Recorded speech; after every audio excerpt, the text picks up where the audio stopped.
Jimmy Morris is pulling 12 stumps, cedar trees that I cut out about 2 weeks ago. This is next door to Natalie Hume's house. I put that fence in right behind there last year. Them little pine trees you can see through the John Deere, we planted them. I'm at Camden Pond at Mrs. Lewis's house. He pulled one stump, he's going to get ready to fill the hole back in. Watch, he's going to just push it. He's good.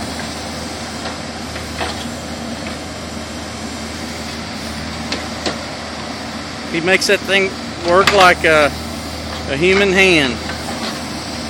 He's filling the hole in now.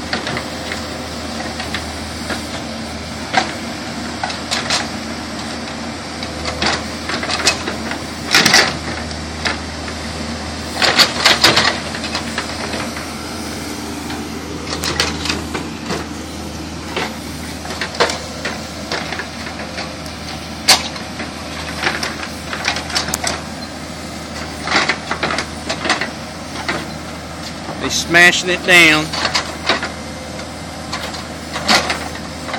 pushing some more dirt in.